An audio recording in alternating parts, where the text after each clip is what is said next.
Thank you very much, man. All right. Welcome to Reset Episode 4. I am one of your two co-hosts today. My name is Belinda. We have MIINKAY here with us. MIINKAY, would you like to say hello to the people? Hi everybody, my name is MIINKAY. Would you like to give a little intro? I'm a career coach, professional listener, and wanted to do this live stream every other week, regular show to talk about mental health, to talk about issues in our life, and to just bring light to things and do a little therapy with each other. Yes, and I'm the editor-in-chief here at NÜFLY, also like running a few streams, but it's a learning curve, we're learning as we go. So thanks for joining us. We prepared a few clips for you guys from this movie called The Farewell. It's like the most modern, like Asian American, like film that I've seen in a really long time, where it felt very real, and like I know these people and I knew the main character. Like I really related to her struggle of, being from two different worlds and then feeling the manipulation from like a family based mentality, versus like individualism here in America, and like how do you make sense of those two worlds, and how do you manage the manipulation, like how do you deal with it, basically. So that's what our topic today is. When your family manipulates you, what do you do? What do you do about it? How do you handle it? So thanks for joining us, guys, and I'm gonna cue these movies up for you guys, or the clips for you guys. So what, you broke again? Are you always going to live like this? Poor but sexy, I hope so. Why you not try to save, huh? You should change your expensive lifestyle. Mom, if you're gonna give me shit every time I come home, I'm not coming home anymore. Lower your voice. Dad's sleeping. Sleeping at 6 p.m. What's wrong with him? Nothing. He's just tired. Is he okay? He's fine. We're just busy. That's all. Busy with what? What's going on? Hao's getting married, so we'll have to go to China. What? Since when? Has he just started dating that girl? You don't need to go. No one expecting you to go. I mean, he's my only cousin. Did you think I should be there? Okay. You think he knocked her up?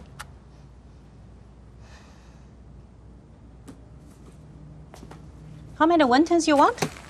5. 5? That's not enough. Make a dozen then. 10's good. Okay.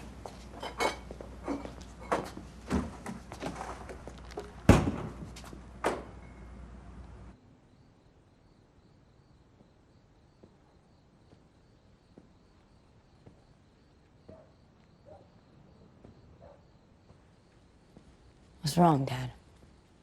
Nothing. You and Mom got in a fight? You been drinking?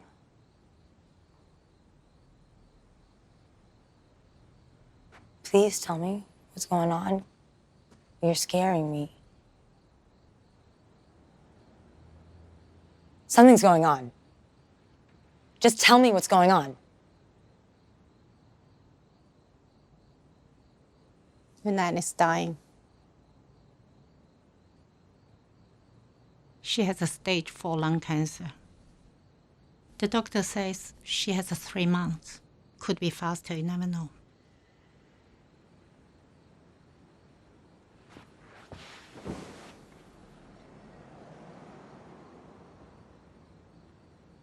I need to call her. You can't do that. I need to go see her. You can't do that. She doesn't know. The family thinks it's better not to tell her.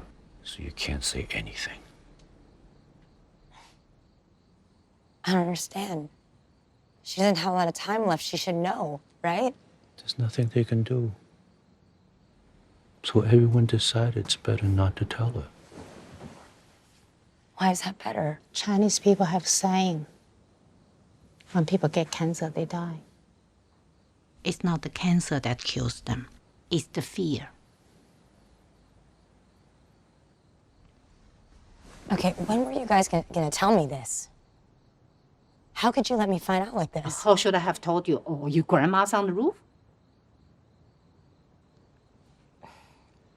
What about the wedding? Wedding is an excuse so everyone can go see her. We leave first thing in the morning. I need to go. Billy, I need to go. Everyone thinks better if you don't. Look at you. You can't hide your emotions. If you go, Nana will find out right away.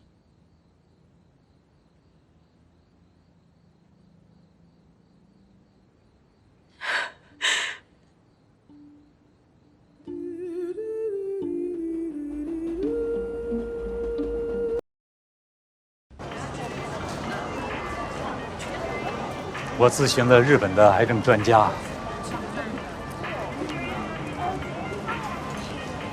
给他买了些药。从日本你上哪里？凉皮儿、炒粉、烤肠、饮料。在网上买的。凉皮儿、炒粉、烤肠、饮料。奶奶，凉皮儿、炒粉、烤奶奶她很爱你，饮料。知道吗？我知道。炒粉、烤肠、饮料。奶奶的病很严重，我知道。奶奶完全不知道她现在的病情。我知道。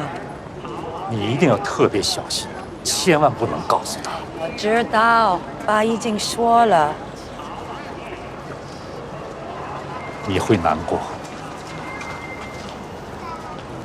不过再难过，你也不要告诉她。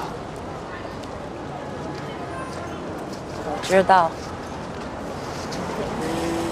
她的时间不多了，我知道。我们也不想告诉她。我知道。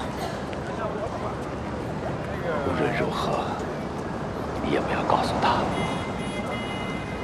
我知道。Dad? Are you smoking? I thought you said he quit. I did. I will. 你别给他烟。你不要管他，他是你的爸爸，你不该管他。Go back to bed, Billy. 算了算了算了。What are you guys talking about? Nothing. 你们告诉奶奶吗？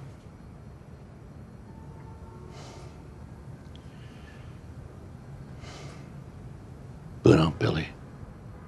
我不能违背家人的意愿。Billy，有些事情你得明白。你们很早就去西方国家了，因为你把生命看成是个体的。这正是西方和东方的文化差异问题。东方人是把生命看作是集体的，家庭、社会。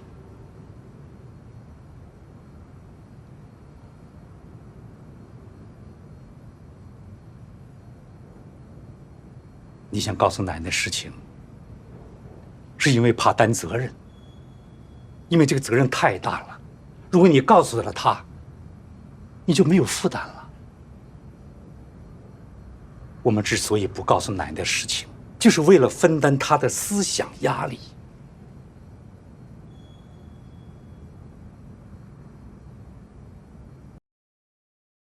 What did you think? So, what's the word? It's like a mirror of my life. Right? Yeah, you know, in the first scene where the mom is asking Billy what she wants, how many dumplings she wants.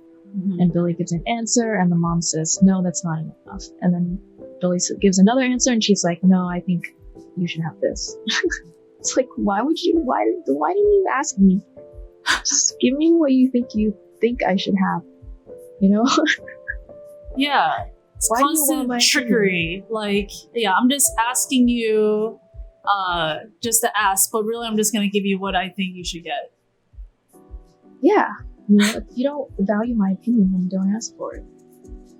Yeah. Then you just make me feel like crap for having the opinion that I have. It's not a way to act. Yeah. And then lying to her about the whole wedding, not telling her about her grandma, lying about the whole premise of the wedding to try to get her to not come because they're afraid she's going to tell grandma that she's dying. Like, that's a little cruel in itself. I'm trying to manipulate her by lying to her. They're lying to the grandma, right? They're lying. They're all like living a lie, just to hang out together, just to save face, you know. But that's what it is, though. That's inherently what they're doing. They're trying to save face. They're saying that they're carrying this emotional burden for her.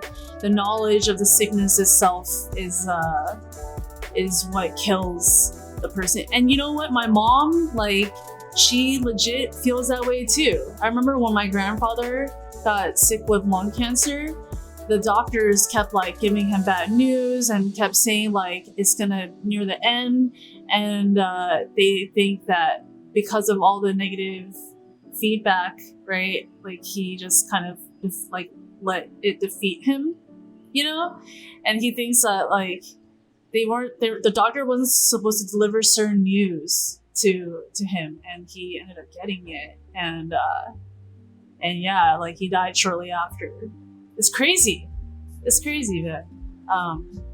But like I think it's true in a sense. The negativity of it affects your mental and physical health. Yeah, like if you think about it too much, right?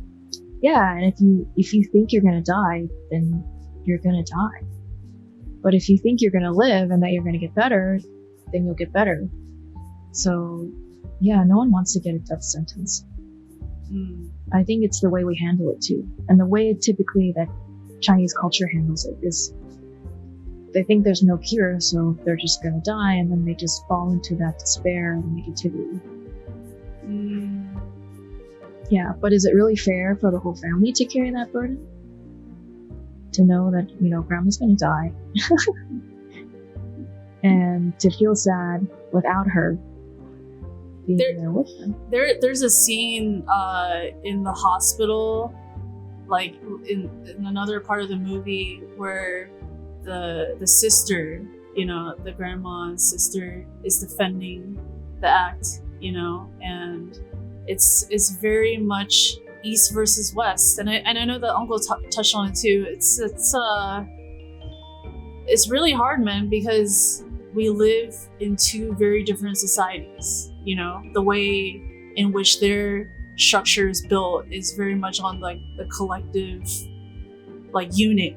You know what I mean? And like with here, we have the space to think and breathe and give ourselves time to heal, whereas like over there, it feels more like survival mode almost, and like, yeah, how can I, like, even the aunt, like, in the dinner table is like, she asked Billy, is like, oh, how long would it take to make like $1 million, you know, in the US?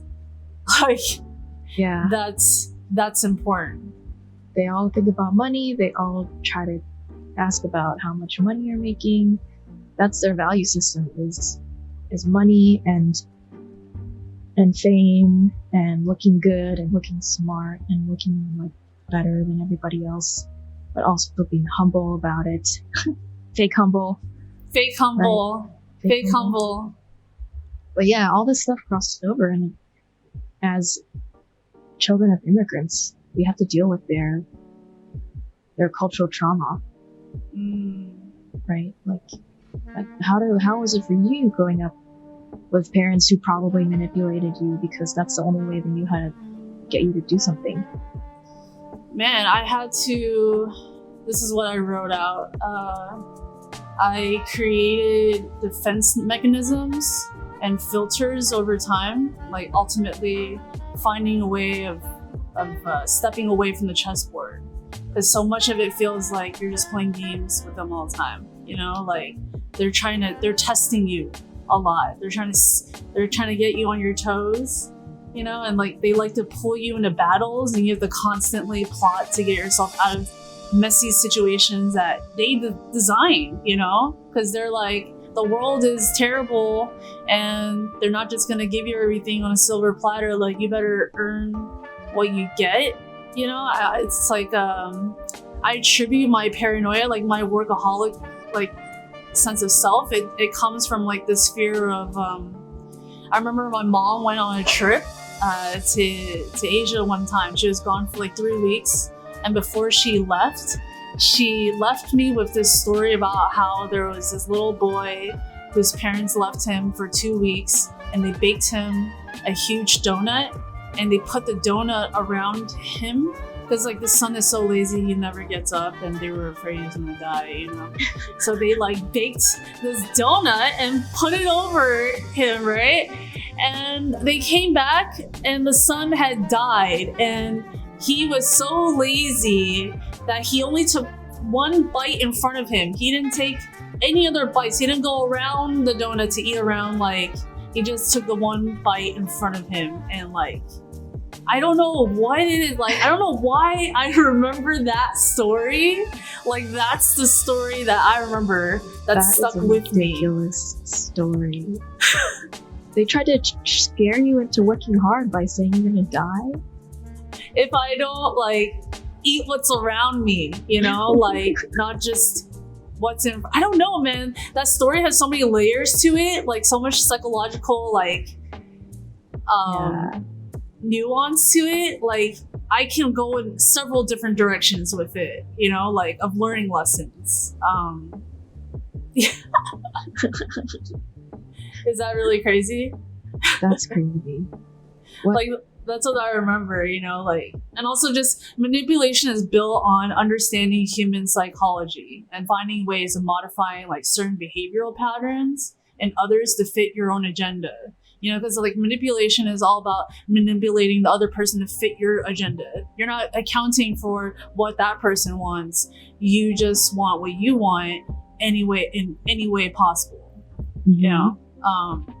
And when you're dealing with a family that puts a lot of value in being clever, bargaining, you know, I remember going to Hong Kong when I was like a little kid and going to those night markets and like bargaining for my Game Boy games, you know, my DDR mats, like all that shit, like my, you know, like it's, I don't know what it is about, like, for me, like I've noticed of Chinese people, like they love to bargain for shit. Like they need to have like the best deal. And maybe it's not just like the Chinese culture or the Asian culture, but like maybe it's I'm sure it's a worldwide thing. But in particular, like they are very incessant about the bargaining. Like they just want to figure out how to get the cheapest price possible, you know, and get like the most rewards out of it. And I don't know, man. It's crazy to think about. And yeah, this is what I wrote. So when you're dealing, you're often thinking ways that aren't very honest, right? When you're dealing with a family that like is just trying to be clever, like who's the smartest person in the room? Like, let's see, you know. I have like a lot of like alpha types on my mom's side of the family. Like they're very, they're definitely like they're like the leaders in the room, you know what I mean? Like if you have like a whole bunch of leaders in the room, like all in one, like it can get disastrous if people's agendas are not meeting each other's, right? So that's how I felt like growing up with them. Like felt, I don't know. So like I've spent like the last 15 to 20 years of my life like rewiring my brain so I'm not playing chess games with everyone I ever meet, you know, in life. Like rewire my brain so I'm not just like doing as I'm told.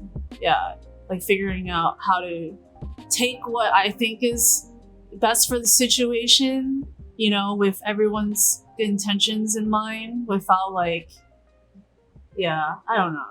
Was there a way that your parents liked to manipulate you? Or did most common or something? I mean, for sure the guilt tripping, right? Like, that's definitely. What would they guilt you on? You know, how much of my life I have together. Oh. Yeah. Like one day I'm gonna die, so you better spend time with me, kind of thing? No, just more like, you know, when are you gonna get your shit together? Like, in terms of like finances. Like, I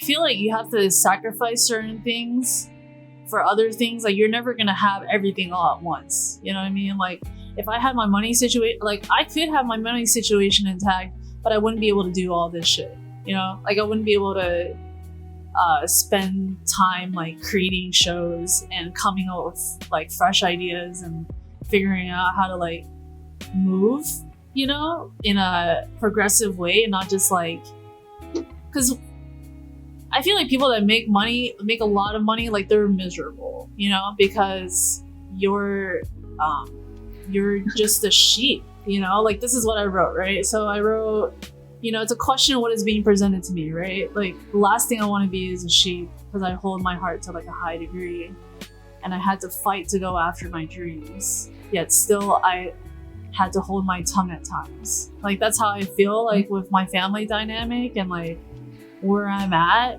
you know. Like, I can't never just take something as its word. Like, I gotta feel like, yeah, that's 100% right, or like, no, I don't know about that. Like, I'm gonna mull on that thought, you know. Like, I'm not gonna just accept it.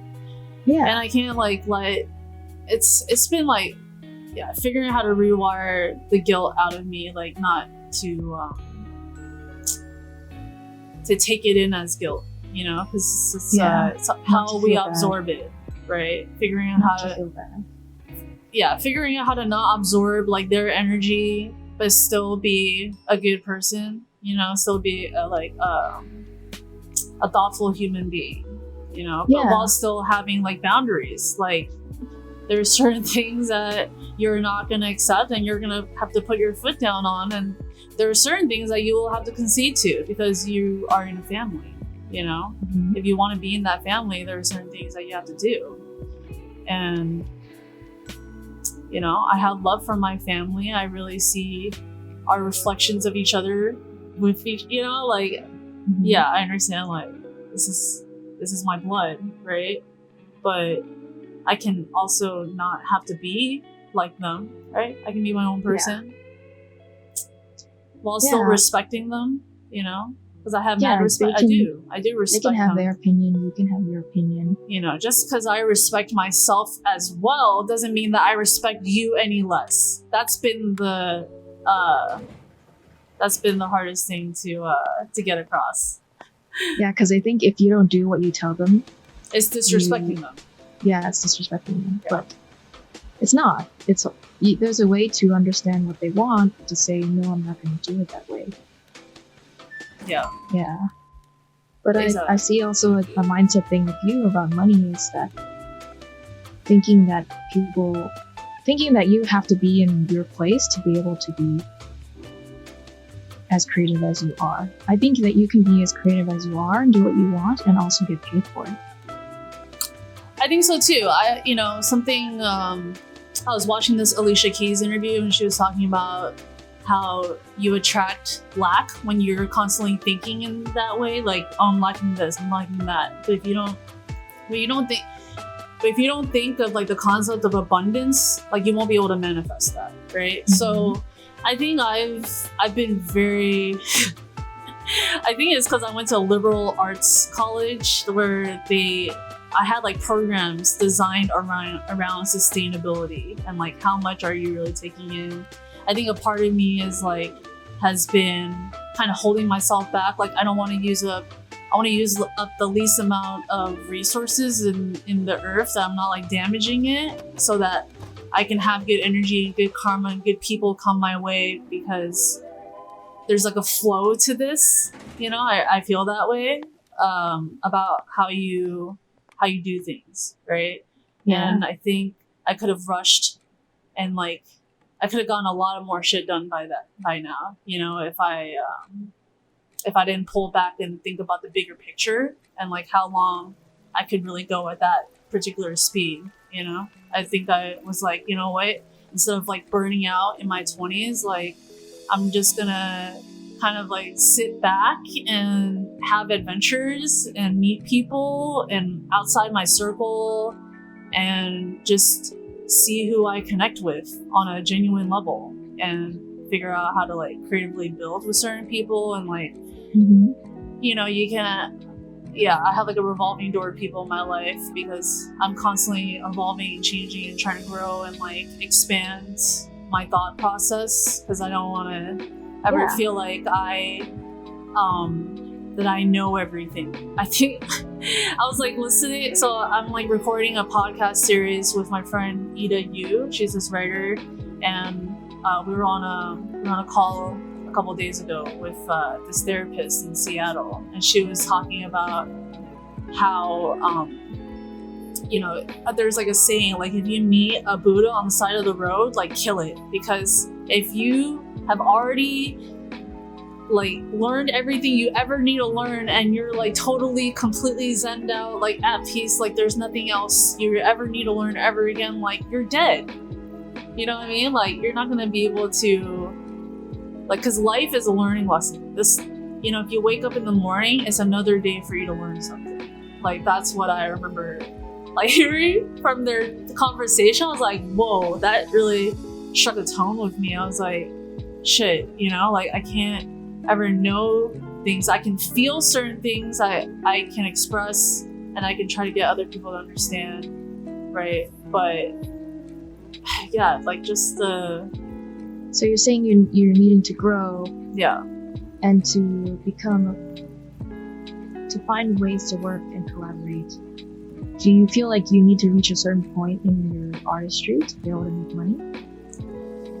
I think I had to take my time with it, you know, because I think that my skill level before wasn't where it's at right now, and now I feel more ready to take on the bigger projects that I wasn't quite ready for before, that I wanted to be ready for, but I don't think I was truly ready for until I really stuck it out and kept working on. What does that have to do with money? With money is, as an artist, like I'm not making like the amount of money that I would be if I were, you know, if I had gone a more conventional route, you know, like I think that's the misconception that artists in general have to sell their soul or do some things a certain way or give up their creativity in order to make money. But going back to what Alicia Keys is saying, you know, if you believe in yourself and you believe in your value, the money will come. But if you're still holding on to this idea that millionaires are miserable, then the money's not going to come because you don't want to be miserable, right? Like you have to envision yourself as an artist who's doing the work that you love, who's creating what you want to create, and who has a ton of money. I'm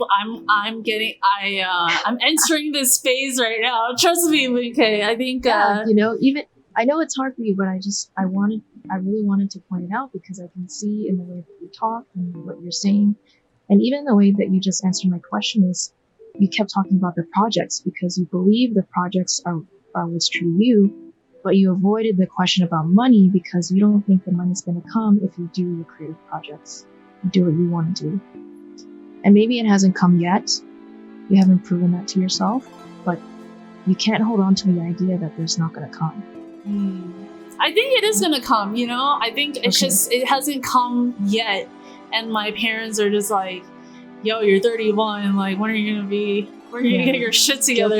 They're trying to guilt trip you into doing something you don't want to do to make money. But you know, also I think I've proven myself with my skills. Like they should know, like I'm turning down, like if I wanted to work as a videographer, you know, as a for-hire videographer and make hella money, like I could do that, you know what I mean? But I don't see that being my end game. Like that's not, you know, that's just part of it. Like that's not the whole, and I don't want it to completely consume me. And that's why I'm like, I fought for like this space that I have right now. And I think my family like respects the skill level and my talent level, and they obviously see how hard I work. Like maybe it's not paying off right now, but like my parents are investing into it. They're just like, I just haven't shown any like financial, like enough financial success for them to feel like relaxed, you know? But for the most part, like, you know, it's like, tough to deal with when you live with one of them. Yeah, and I'm, you know, and I also let my mom know, like, I decided to do this too. You know what I mean? Like, Yeah. I didn't have to be here. I honestly, like, I have enough drive, enough skills, and enough, like, so, like, I can make friends with people, like, all over the world. Like, if I wanted to, you know, like, I could be living in Europe right now, killing it, but I would never see my parents, because like, dude, I know what kind of person I am. Like once I get into something, like I'm like completely into it, right? So I think that's why I've been trying to like stay home, and I like created like little bumpers, like you know how in bowling like you create bumpers for yourself. Like I didn't want to like gutter in like the aspect of not being around for my family and my parents who I love. You're there for them, you know, and but I mean, yeah, I can see it's affect, like you choose to be with them and you choose to live with them, but also they're getting in your head with all these expectations and constantly asking you about money and finance and comparing you. And I think I've also been like living out this psychodrama almost to a point too. Like I want to figure out, I've been in such like a stage of like trying to rewire my brain, right? That I feel like I'm putting myself through the same like exercise, like same like mental test of like, okay, can I get a better reaction from myself? You know, like yeah, when I was on that call with Ida and Ivy, the therapist up in Seattle, who's at LMFT. I don't know, I can't remember exactly what that means. I think she's got a marital... Licensed marriage and family therapist. Yes. So she was talking about how in psychodrama, in order to get through the trauma, in order to try to get a different reaction, like therapists will like put you through the same feeling that you went through in that moment. Like like she had one session where like her therapist like started hitting her with like a pillow. It's like, all right, I'm gonna keep hitting you with a pillow and you have to like give me a different reaction, you know? Like I was like, whoa, what? You know? And there was like one sexual assault victim that went through like 4 therapists kind of going like kind of on her, you know, just so like they didn't do anything harmful, but just kind of like putting you back in that situation, you know, like how can you kind of re-trigger? Yeah, like okay, like, yeah, the memory trigger, and like can you change? Can you modify your reaction? Yeah. And I think I've been putting myself through that while I've been trying to like zen out and still do all the things and like have fun and start creating something from scratch last decade. It's been a lot, dude. Like, yeah. So, you know. Yeah, you know, in a way I admire. Because I don't want to hide. I don't want to run from the issue, you know, because I don't want it to perpetuate later on in the future. Like I want to figure out how to stop it, how to shift it all around. Yeah, I think I admire that about you, that you're trying to work with your parents, that you're trying to have a better relationship, that you're trying to talk to them differently and shift it all, you know. I'm in a place where I don't want to do that. Yeah. And in a way it is like I just don't want to deal with it, you know. I don't want to try that hard anymore or try it all. But you know, deep down inside, I know that's not exactly what's going to be best for us. And they're still my parents, right? I can't ignore the fact that they're my parents. Yeah. So it's hard, right? Like, I moved here just to get away from them. I moved across the country so that I would not have to see them or talk to them. And, you know, over the years I try to call them and talk to them, but just the conversations still are the same. Like, why don't you do this? What about that? Trying to control what I do, trying to tell me what to do, never listening to what I want, never asking me about how I am or being interested in what I'm interested in. They don't know how to ask those questions. They just know how to control and manipulate and compare. If I'm not where they expect me to be, why not? If I'm not doing what they think I should be doing, why not? If I don't have a boyfriend, why don't you have a boyfriend? Why don't you get married? If I'm dating someone, why aren't you getting married? What's wrong with this person? Always trying to push me to the next thing without ever asking me about the process or what I'm going through or the journey or what, you know, the details of my life. They've never known any of that stuff. Yeah. I don't Yeah, think so like, to me it's like, yeah. why even keep trying? You know, I think I think it depends on like the level of closed offness, you know, that your parents have, right? Like, I think my parents are they're pretty liberal, you know what I mean? Like, they're a little conservative, but they're not like complete liberal. And I also have like this guilt of like, I don't have any siblings, you know, so I don't have anyone to share like the weight of them getting older and getting sick, and, you know, like the whole point of filial piety, right? Like, we were talking about this before, but it is very like, you know, you want to be around. Like, you would have hella guilt, you know. Like, I would have hella guilt right now if I were living in London, or if I were like living, you know, in Hong Kong or Tokyo right now, and like this pandemic was happening, and all I could do was like FaceTime my parents, you know. Like, I think I would like, I think they did the best they could, you know, to like let me see the world. And that really, you know, there could have been a lot less acceptance, you know. Like, they paid for my film school, you know, like they paid for my gear. Like, my dad bought me my first camera, and my mom bought this Sony that I'm using right now. Nice. Like, and I Yeah, feel so on some hella level, terrible, you know, that I can't like fucking.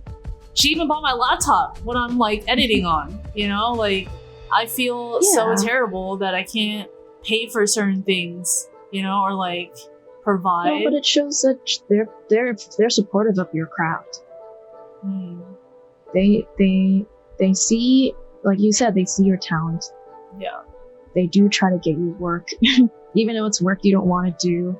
Like, they respect you as you in a way, and them paying for your stuff, even though they might berate you about the finances, them paying for your stuff is also them saying like, okay, I want you to do well, so I want you to have the best stuff,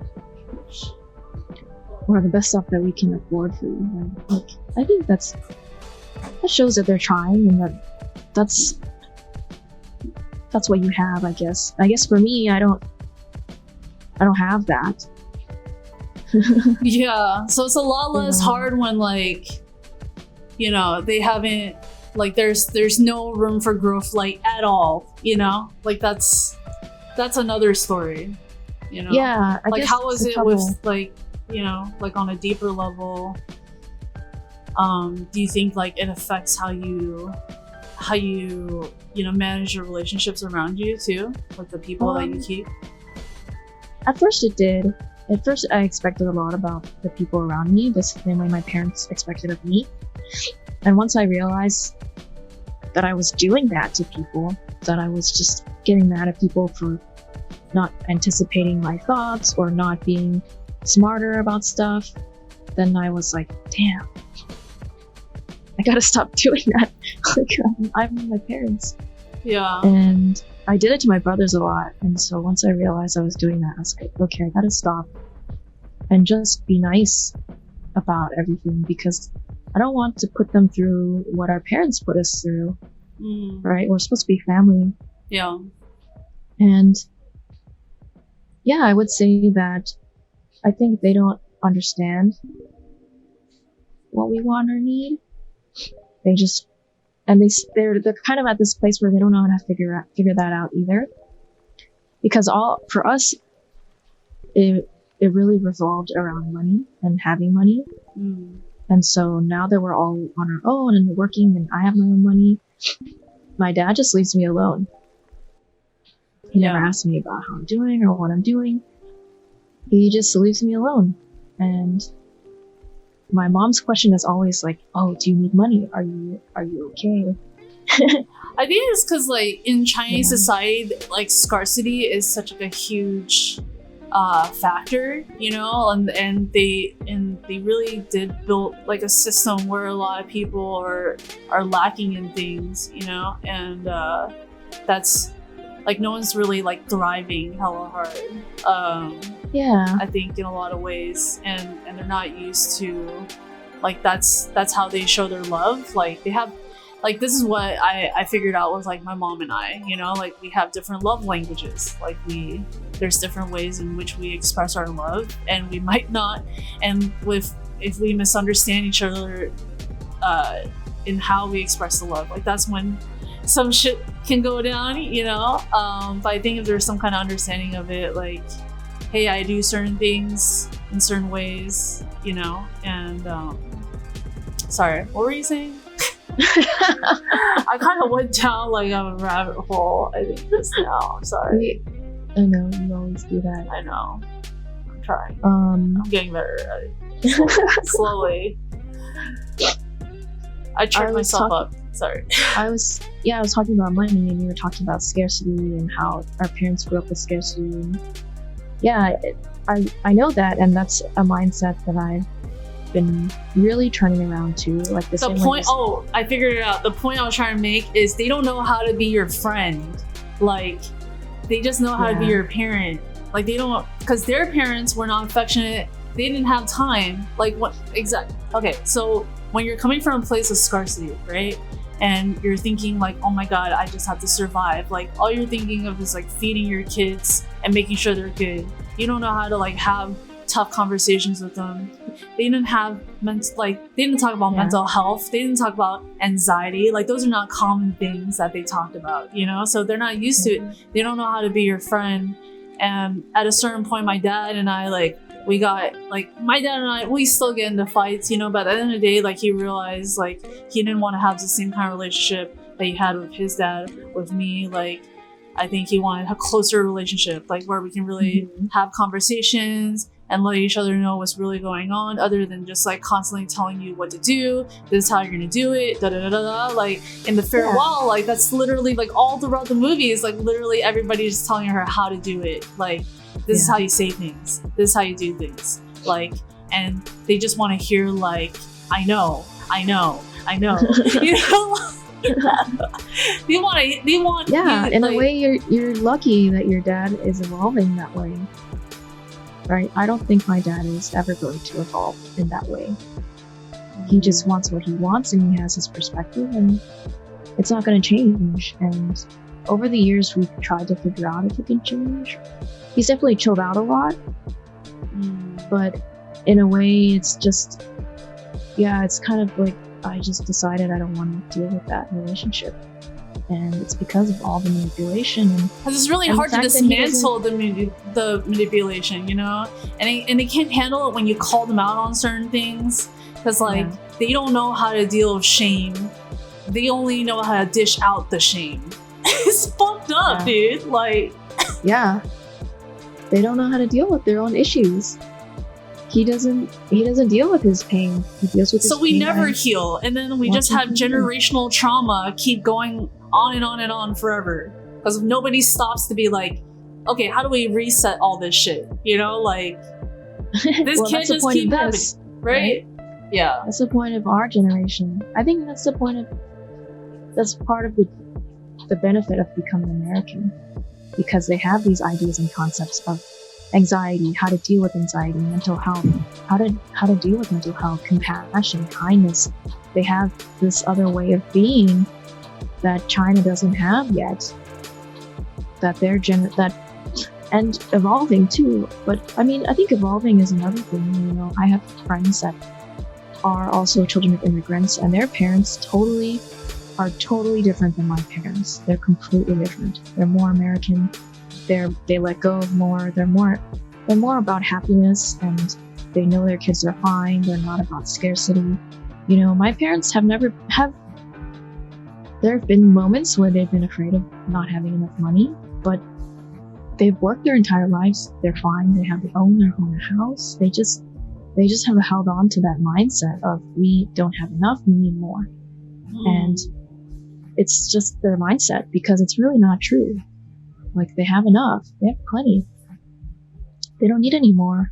But they're stuck in a mental loop, you know, because that's what their brains that's what they were choose to built focus on. And that's what they choose for themselves. And it's also like, not like you said, like not wanting to be pulled into the way that they do things, and just trying to distance myself so that I don't become that way or do project and redo a lot of things they've done, because it's been a minute to undo it all and to become a better person for my partner and for my friends and for my brothers, and eventually, you know, maybe one day they'll come to their senses. But right now, it's like, it's not my responsibility to help them do that too. I think for you, you and I are different in that you feel guilt if you were in London doing your own thing, but I don't feel guilty at all that I'm here and they're in Houston.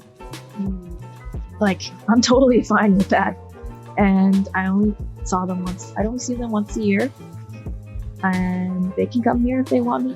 If they want to, I've never said no. If they were still married, right? Not very happily married, but still married, right? So they still have each other.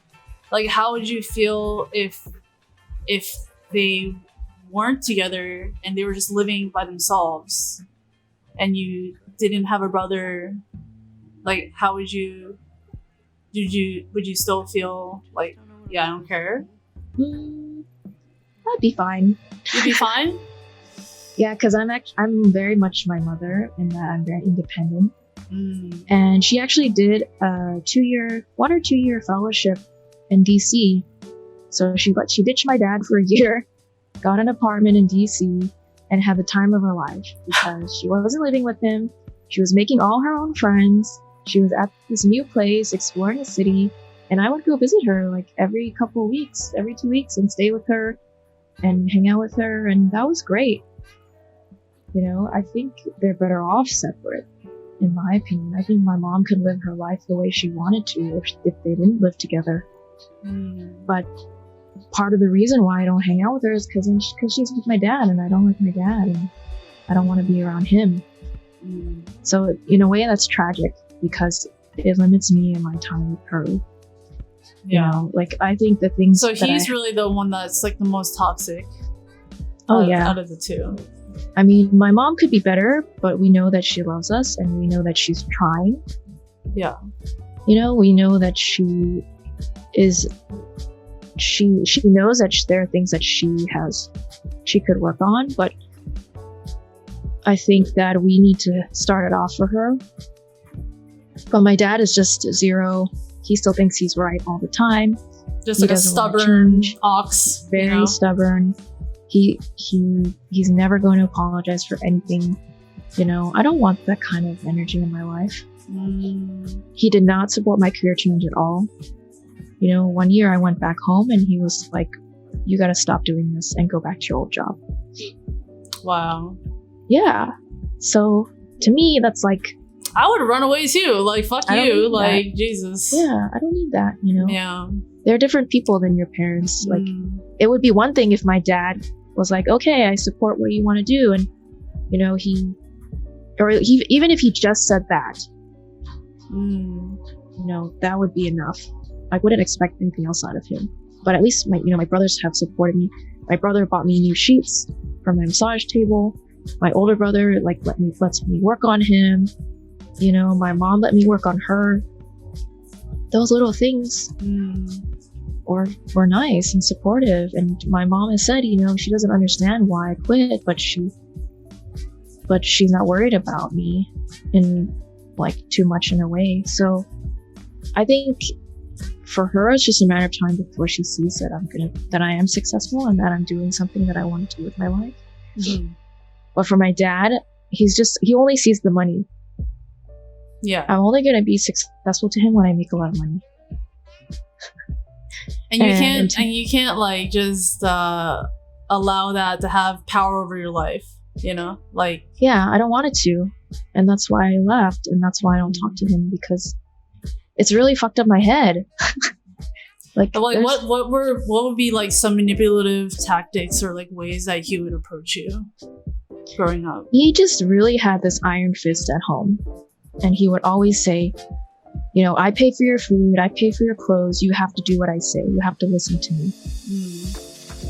Just being like, I have the power and you don't have any power. You're the kid. Making me feel like because I didn't have money, I couldn't do what I wanted. Yeah, just taking away every freedom. We couldn't hang out with our friends. We really have to be strategic about when we left the house. I know my friend has a birthday party coming up. I should be good and do my chores and act all pretty and, do my homework and tell him I got an A on my test before I ask him that I could to go to my friend's house for his party. It's such a simple thing to some people, but for me, it was a huge, huge obstacle. Jesus. Shit. Yeah, it was terrible. And it really fucked me up because it also put me into this idea of I need to do stuff for him. I need to impress him. I need to prove that I am what he thinks that I should be, or live up to his standard enough for him to give me freedom. Right? But that's earning freedom. Earning respect. Freedom, earning respect, earning value. Their love, it's never just it's not easy. Yeah, I would say it took me at least 32 years of my life before I came to the terms that I don't need him at all. I don't need his validation. I don't need his approval. I don't need anything from him. I don't need his love. I know he loves me in a way that I can't understand. Because to me, it's just such a different definition of love. Because there's so much repression, you know what I mean? They weren't allowed. I feel like they probably didn't have the freedom to express how they really felt about things, and their whole life has been about just hiding your emotions, doing what's the norm, he's a complicated person in his own way. So I can't say that he doesn't love me. I think he does, but that's not enough when you've caused that much repression in your life. Yeah. It's hard, man. We also got some people that's in the chat right now too. Oh yeah. From Fun and James, parents often seem to be stuck in that mind state, and he said, I believe it comes from them trying to help in the only way that they know. It's just unfortunate that the world has changed so much from when they were growing up and learning lessons that they're trying to make you do. And then we have so true. That's so true. Right? Yeah. I think because the world changes, what you learned before does not apply to what's happening right now in front of us. You have to be able to adjust and change that to this present moment, not from 30 years ago. Yes. Right? Totally. Yeah, that's exactly it. They're living in the past. Yeah, man. And then we also got, who is Haterade 59? One thing I feel I've noticed of migrant communities as well is how the children become extensions of the parents' community, regardless of whether or not they're ready for all that it implies. It puts undue pressure on children before they are ready. Yeah, it does. They expect us to be part of, to be the kind of person they want to have in their lives. But if we're not that person that they expect us to be, it's like they're trying to mold, right? They're trying to mold us into the person or the community or the daughter that they want. But when we don't do that, yeah, right, all that unravels. My dad fully expects me to move home and live at home with him in the future when I have kids, and he's gonna watch my kids while I go to work, etc., etc., etc. And I told him, I was like, no, I'm not gonna do that. All these expectations, right? Almost unrealistic expectations that they set for us, and then they try to manipulate to get it to that point, because we're like supposed to be our ancestors' like dream, like all the things that like they couldn't do, like we can do for them, but we're not them, and we have our own dreams, right? Like exactly, we have our own ways of doing things and ways of thought. Like we're not a clone of you, Yeah, we don't have the same opinions. And for a while I tried to have those opinions. I tried to be like, okay, I'm going to be a good daughter and do what my dad expected me to do. But it was just so terrible. And I just couldn't do it anymore. Yeah. So much, so many games, man. I just don't want to play games. I know we touched on this before, but just like, yeah, when your mother gives you the Art of War in graphic novel form when you're 5 years old, like that will just fuck up all your shit, dude. Like that really will. Like I'm still affected by that. Like I can't. How do I get out of like just the strategic side of my brain and like tap into the human, like, and figure out how to have them dance together, instead of like chaotic war, because I think you're getting better at it. Like, sometimes I see in our conversations that you have this internal struggle, but you've figured out in every occasion how to work with it and how to move past it. So you're, every situation is its own thing, so you have to navigate a new situation every time, but you're getting better at it, and I think you're finding more calm and clarity in your relationship with your parents. It's getting better too. Yeah. It's a struggle, dude. Yeah, that's good. I've been like thinking to myself too, like the rate I'm going, like I don't even know if I'm ever gonna be like, I don't know if I'm ever gonna have kids, like just like with the world like kind of going kids where it's going. I have like no prospect of that. Like I can't. Don't do it. Like, yeah, I think that's the other fallacy of Chinese culture is that we have to have kids, we have to get married, and we have to have kids. There's been no pressure, honestly, from my parents, but I caught my mom like in the living room earlier this morning, like just sitting with like a cup of like hot water, looking like her like shoulders are a little slumped, like she looked a little defeated. And I'm like, oh man, like maybe she's losing her purpose in life. And now she's like, what am I supposed to do? Like if, when you get to a certain point, you're supposed to like, okay, what's my role now? With your dad, I'm sure he's like, he's lost his purpose. Like he needs a role and he's like needing that from like an outside source. Obviously the easiest source would be his kids, right? Like, let me just latch onto them.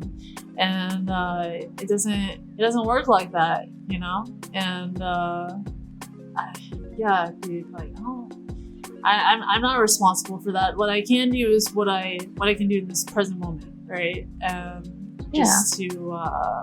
They're responsible for themselves. Yeah. And I think a lot of people don't realize that they're relying so much on everyone else, or they're relying on on you becoming their community. And I think that's the fallacy of becoming a parent. Some people think becoming a parent is going to be a certain thing, but it's not. So really having a clear understanding of what it means to be a parent and how it is to raise kids.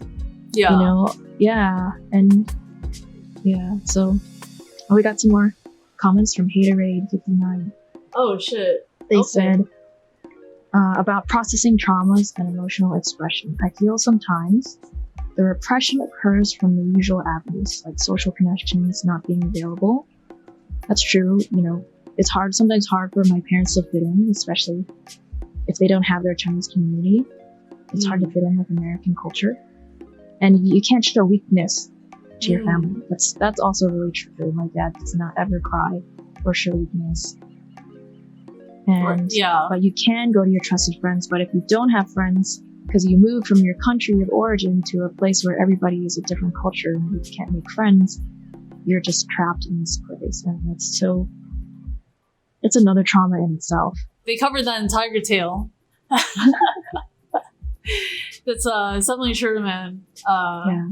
You know, like just like the image of being a strong person. Like you're supposed to be the strong one. You're supposed to be able to take on as much trauma as possible. Like, why can't you?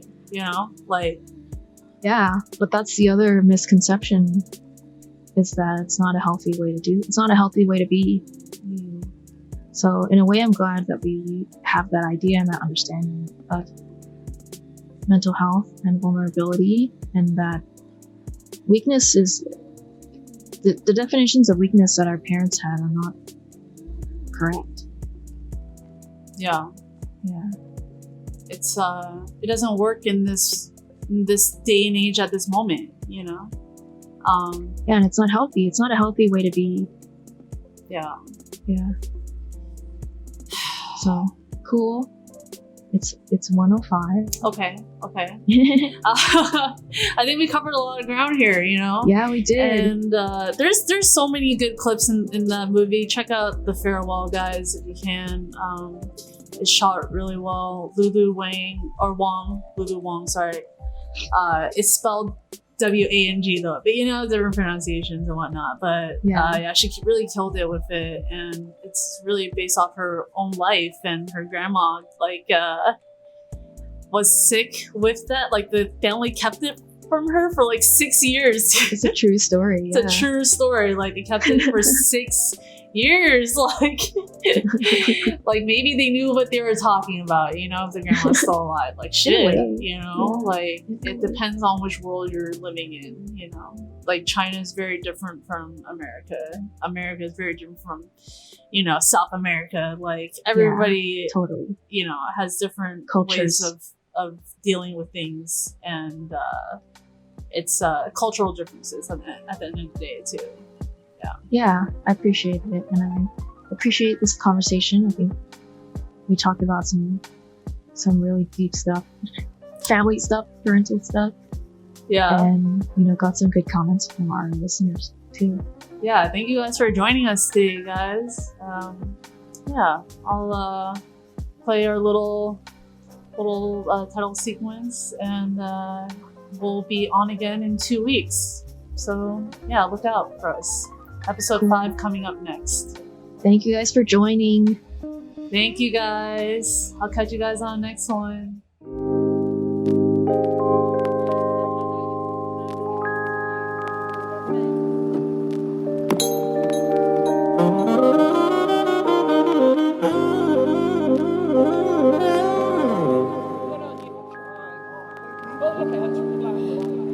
Thank you very